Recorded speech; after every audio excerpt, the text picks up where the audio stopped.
এই রেসিপিটা কাঁচা পাকা এমনকি রান্না করে যেভাবেই খাই না কেন শরীরের জন্য যে কতটা উপকার, কতটা পুষ্টিগুণ আমরা কম বেশি সবাই জানি।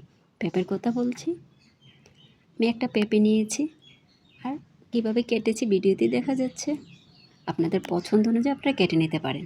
একটা কড়াই বসিয়ে দিলাম, একটু পানি দিয়ে পেঁপেগুলো হাফ সিদ্ধ করে নিব। সরাসরি পেঁপে যদি আপনারা চুলায় বসিয়ে দেন তাহলে কালচে কালার হয়ে যায়, একটু ভাপিয়ে নিলে ভালো হয়। সামান্য একটু হলুদ দিব। আর পেঁপেগুলো রান্নার জন্য আমি মাগুর মাছ নিয়েছি, লবণ হলুদ মাখিয়ে নিয়েছি মাছগুলোতে। জাস্ট 1 চিমটিও না হলুদ দিয়েছি। আর মাছগুলো কড়া করে ভেজে নিয়েছি। আমি মাগুর মাছ দিয়ে রান্না করছি, আপনারা চাইলে যে কোনো মাছ দিয়ে রান্না করতে পারেন। পেঁপেগুলো ভাপানো হয়ে গেছে। একটা কড়াই বসিয়ে দিলাম, মাছ ভাজার তেলটা দিয়েছি আর এখানে পেঁয়াজ বাটা, রসুন বাটা, কাঁচামরিচ বাটা দিয়েছি। আপনারা চাইলে এখানে মরিচের গুঁড়োও ব্যবহার করতে পারেন অল্প করে, আর কাঁচামরিচ পরে ফালি করে দিতে পারেন। একটু ভেজে নিয়েছি পেঁয়াজের গন্ধ যাওয়া পর্যন্ত। পানি দিয়ে দিলাম, পানিটা দিয়েছি পেঁপে সিদ্ধর পানিটা। স্বাদমতো লবণ, হলুদের গুঁড়া আর জিরার গুঁড়া দিয়েছি। মশলাটা ভালোভাবে কষিয়ে নিব। বাজারে এখন সবজির মধ্যে সস্তা বলতে পেঁপেটাই, কিন্তু সস্তার জন্য খাবেন সেটা না, শরীরের জন্য খুবই উপকার। মাঝে মধ্যে এটা খাওয়া যেতে পারে আর খেতে খুবই ভালো লাগে। পেঁপের ভাজি, পেঁপের ভর্তা, পেঁপের রান্না, কত রকমের আইটেম করা যায়। এমনকি মুরগি দিয়ে, গরু মাংস দিয়েও রান্না করা যায়। যে যেভাবেই খাই না কেন শরীরের জন্য খুবই উপকার। এখন সুন্দরভাবে কষিয়ে নেব।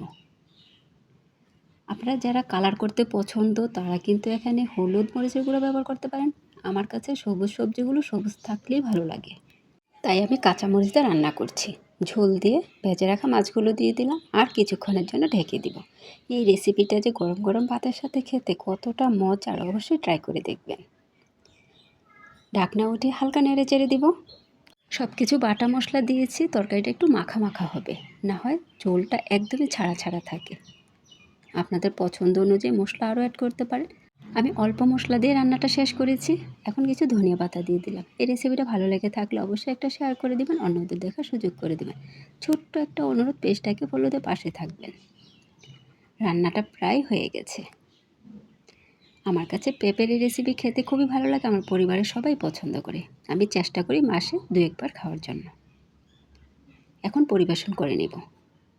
রান্নাটা আমি রাতে করেছি, কালারটা ভিডিওতে তেমন একটা ভালো আসেনি। মাশাআল্লাহ বাস্তবে অনেক সুন্দর কালারটা এসেছিল। আপনাদের মাঝে পরিবেশন করে দেখিয়ে দিলাম। অবশ্যই কমেন্টস করে জানাবেন কেমন হয়েছে। এতক্ষণ ভিডিওটা দেখার জন্য অসংখ্য ধন্যবাদ। আপনাদের মাঝে আমি আবারও চলে আসবো নতুন এক ভিডিও নিয়ে। ততক্ষণ সবাই ভালো থাকবেন, আমার জন্য বেশি বেশি দোয়া করবেন। সবার জন্য দোয়া ও শুভকামনা রইল। আল্লাহ হাফেজ, আসসালামু আলাইকুম।